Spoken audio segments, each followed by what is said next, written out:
इसी बीच इस वक्त एक और बड़ी ब्रेकिंग न्यूज आ रही है। जम्मू कश्मीर में आतंक के खिलाफ एनआईए की बड़ी रेड चल रही है। ये रेड कश्मीर के कई ठिकानों पर चल रही है। श्रीनगर और अनंतनाग जैसे कई इलाकों पर एनआईए की टीमें छापेमारी कर रही है। पिछले कुछ दिनों में कश्मीर में टारगेट किलिंग को आतंकी वारदातें टारगेट किलिंग से जुड़ी हुई हैं और इन हमलों को लेकर एनआईए रेड मार रही है। रेड अब भी जारी है। सूत्रों के मुताबिक एनआईए की ये रेड जम्मू कश्मीर के 9 इलाकों में चल रही है। तो इस वक्त की बड़ी खबर हम आपको बता रहे हैं। पिछले कुछ दिनों में कई आतंकी वारदातें घाटी में हुई, जिनमें हिंदुओं और सिखों को निशाना बनाया गया। कुछ हमलों की जिम्मेदारी आतंकी संगठन टीआरएफ ने ली है। उससे जुड़े लोगों के ठिकाने पर रेड मारी जा रही है। इसके अलावा वॉइस ऑफ हिंद पत्रिका से जुड़े लोगों के ठिकानों पर भी एनआईए की टीम रेड करने पहुंची है। वॉइस ऑफ हिंद पर युवाओं को उकसाने और कट्टरपंथी बनाने का आरोप है। मनीष प्रसाद हमारे डिफेंस एडिटर ज्यादा अपडेट के साथ हमारे साथ जुड़ चुके हैं। मनीष, किन किन ठिकानों पर रेड चल रही है और कौन कौन लोग ये बताए जा रहे हैं? जोशना, इस समय कुल मिलाके 16 ऐसे एरियाज हैं, खासतौर पे साउथ कश्मीर और सेंट्रल कश्मीर के, जहां पर एनआईए की रेड जारी है। इसमें जो वॉइस ऑफ हिंद जिसे ऑनलाइन रेडिकलाइजेशन कर रहे थे, उन लोगों को, जो सिंपैथाइजर्स हैं इसके, जो कि इसे स्प्रेड कर रहे थे या युवाओं को भटकाने की कोशिश कर रहे थे, उनके घरों में और उनके ऑर्गेनाइजेशन और उनके ऑफिसेज में इस समय रेड की जा रही है। दूसरी बात, जो इसके साथ साथ जो टीआरएफ के सिंपैथाइजर्स हैं, ओवरग्राउंड वर्कर्स हैं, जो कि इनको वेपन या फिर इनको हाइड आउट प्रोवाइड कर रहे थे, उसके प्रॉपर इनपुट्स इस समय एनआईए के पास है। इसीलिए सिक्योरिटी फोर्सेज और एनआईए मिलकर इन एरियाज को रेड कर रही है। तीसरा सबसे इंपॉर्टेंट यह है, क्योंकि ये मोडस ऑपरेंडी लगातार इंक्रीज हो रहा था और बढ़ते हुए जैसे टारगेट किलिंग की जा रही थी, तो ये गंभीरता का विषय था। इसी को देखते हुए सिक्योरिटी फोर्सेज, खासतौर पे जो ब्लॉक डेवलपमेंट कमेटी के मेंबर्स हैं या फिर उसके बाद जो वहां पर बीजेपी के लीडर्स या फिर और जो पॉलिटिकल पार्टीज हैं जो कि इस समय घाटी की ग्रोथ में हिस्सा ले रहे हैं और टीआरएफ उनके खिलाफ था, उन सभी लोगों को सिक्योर करने के लिए कहा गया है और यह भी कहा गया है कि वो बिल्कुल सुरक्षित रहे। लेकिन अभी का सबसे बड़ा अपडेट यह है कि एनआईए और साथ में सिक्योरिटी फोर्सेस मिलकर पैरेलल ऑपरेशन कर रही है। पैरेलल ऑपरेशन कर रहे हैं और साथ ही ये रेड भी चल रही है। मनीष, बहुत शुक्रिया आपका तमाम जानकारी के लिए। आगे भी आपसे अपडेट्स हम लेते रहेंगे। इसी बीच इस वक्त की एक और बड़ी ब्रेकिंग न्यूज। सुरक्षा एजेंसियों ने दिल्ली में त्योहारों के दौरान आतंकी हमलों की आशंका जाहिर की है। साजिश की आशंका के बाद दिल्ली पुलिस के अफसरों की एक हाई लेवल मीटिंग हुई। बताया यह जा रहा है कि आतंकी दशहरा और दीपावली के दौरान पेट्रोल टैंकर्स के जरिए किसी बड़ी साजिश को अंजाम देने की फिराक में है। भीड़भाड़ वाले इलाकों, बाजार और धार्मिक स्थल को निशाना बनाया जा सकता है। आतंकी साजिश की खबर मिलने के बाद दिल्ली पुलिस मुस्तैद हो गई है। Cyber cafe, parking, scrap dealers, car dealers की प्रोफेशनल तरीके से चेकिंग की जा रही है। शाम 5 बजे से लेकर रात 12 बजे तक संवेदनशील इलाकों में पुलिस पेट्रोलिंग तेज की जाएगी। दिल्ली में त्योहारों के मद्देनजर सुरक्षा व्यवस्था काफी कड़ी कर दी गई है।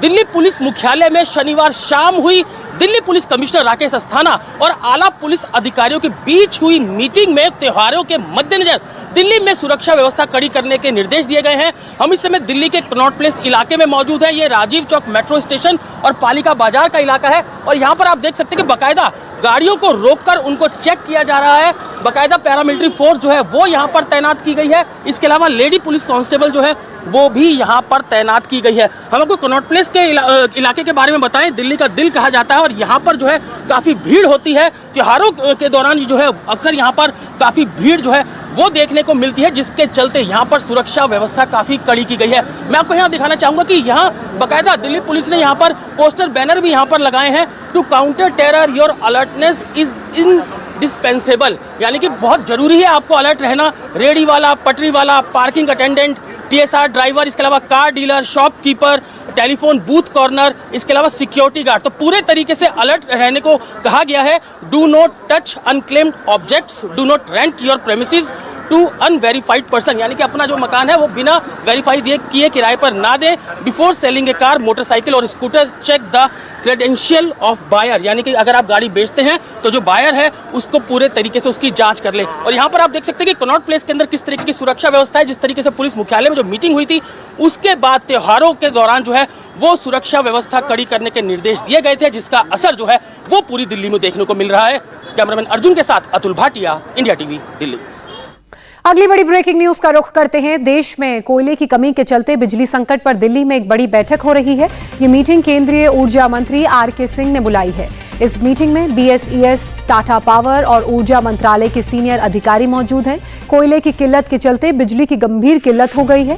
देश में कोयले से चलने वाले 135 पावर प्लांट्स में से आधे से ज्यादा प्लांट्स के पास अगर 3 से 4 दिन का कोयला ही बचा हुआ है तो समझिए बिजली की फिर कितनी परेशानी होगी। इसके बाद कई थर्मल पावर ग्रिड फेल होने की आशंका जताई जा रही है। इन्हीं कोयला प्लांट से देश के बिजली की 71% हिस्से की आपूर्ति को पूरा किया जाता है, लेकिन कोयले की कमी की वजह से कई राज्यों में अभी से हाहाकार मचा हुआ है।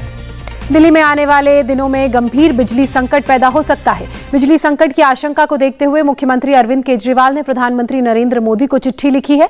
इस चिट्ठी में केजरीवाल ने वक्त रहते पीएम से दखल देने और दिल्ली के लिए बिजली बनाने वाले थर्मल पावर प्लांट्स में कोयले की आपूर्ति बढ़ाने की मांग की है। बिजली संकट को देखते हुए राजधानी दिल्ली में दिल्ली सरकार के ऊर्जा मंत्री ने शनिवार को बड़ी बैठक की, जिसमें दिल्ली की तीनों बिजली कंपनियों के अधिकारी शामिल थे। इस बैठक के बाद सीएम अरविंद केजरीवाल ने पीएम से दखल देने का अनुरोध किया। कोयले की कमी को लेकर दिल्ली, उत्तर प्रदेश, आंध्र प्रदेश के मुख्यमंत्रियों ने पीएम मोदी को चिट्ठी लिखी है और कहा है कि अगर अगले 3 से 4 दिन में कोयले की आपूर्ति सामान्य नहीं की गई तो ब्लैकआउट हो सकता है। दिल्ली सरकार का कहना है कि उसके पास सिर्फ 1 दिन का कोयला बचा है। असर उत्तर प्रदेश में भी पड़ा है। गांव में 18 घंटे की जगह 11 घंटे ही बिजली दी जा रही है। सीएम योगी ने पीएम मोदी को पत्र लिखकर कहा है कि कोयले का स्टॉक 2 दिन में खत्म हो जाएगा। आंध्र प्रदेश के मुख्यमंत्री जगन मोहन रेड्डी ने भी प्रधानमंत्री नरेंद्र मोदी को चिट्ठी लिखकर राज्य में गहराते बिजली संकट की जानकारी दी है। और मेरे सहयोगी आनंद प्रकाश पांडे इस वक्त हमारे साथ लाइव जुड़ चुके हैं। आनंद, चाहे बात राजधानी दिल्ली की हो, आंध्र प्रदेश की या उत्तर प्रदेश की, अगर कोयले की आपूर्ति नहीं हुई तो जाहिर सी बात है बिजली का बड़ा संकट तीनों ही राज्यों में होगा। जी बिल्कुल, और इस कोयले की कमी को दूर करने के लिए कोशिश की जा रही है। सरकार के स्तर पर हमें बताया गया है कि 7 अक्टूबर की अगर हम बात करें तो कोल इंडिया की तरफ से जो पावर सेक्टर को जो कोयला दिया गया था वो लगभग 1.5 मीट्रिक टन था और इसको और बढ़ाकर आने वाले दिनों में 1.5 से इसको बढ़ाकर 1.7 मीट्रिक टन जो कोयले की सप्लाई है कोल सेक्टर को, पावर सेक्टर को करने की तैयारी की जा रही है। इसके लिए लगातार सरकार की तरफ से बैठक की जा रही है। कोल मिनिस्ट्री हो और साथ ही साथ पावर मिनिस्ट्री जो है, इनके बीच में समन्वय से काम किया जा रहा है। अभी जो सबसे बड़ी दिक्कत ये आ रही है कि जो खदान है, कोयले खदान है, वहां पानी भर गया और न सिर्फ कोयले खदान में पानी भरा हुआ है बल्कि मानसून के चलते जो रूट है, जिस रूट से कोयले की सप्लाई पावर प्लांट्स को होती है, उस रूट पे भी पानी भर गया, जिसको ठीक करने की कोशिश की जा रही है। और इसके साथ साथ जो इंपोर्टेड कोल है उसके आधार पर जो पावर कंपनीज काम करती हैं वहां भी कोयले के जो रेट बढ़ गए हैं इंपोर्टेड कोल के, उसके चलते भी असर हो रहा है और उसको ऑप्टिमाइज करने की कोशिश सरकार के स्तर पर की जा रही है। सरकार लगातार गाइडलाइंस इशू कर रही है। 2 दिन पहले भी सरकार की तरफ से गाइडलाइन इशू की गई थी कि कोयले का जो है ऑप्टिमल यूज किया जाए, यानी कि जितनी अगर आपका पहले से किसी से करार है तो उसको तो पूरा किया जाए और अगर आपका किसी के साथ करार नहीं है किसी कंपनी के साथ तो आप उस को जो पावर है उसको पावर एक्सचेंज में दे ताकि राज्यों को जो बिजली की कमी है उसको उससे वो जूझना ना पड़े। जी, चलिए, बहुत शुक्रिया आनंद आपका तमाम जानकारी के लिए। देश में बिजली संकट को लेकर केंद्रीय ऊर्जा मंत्री आर.के. सिंह इस वक्त मीडिया से बात कर रहे हैं। आपको सीधे लिए चलते हैं।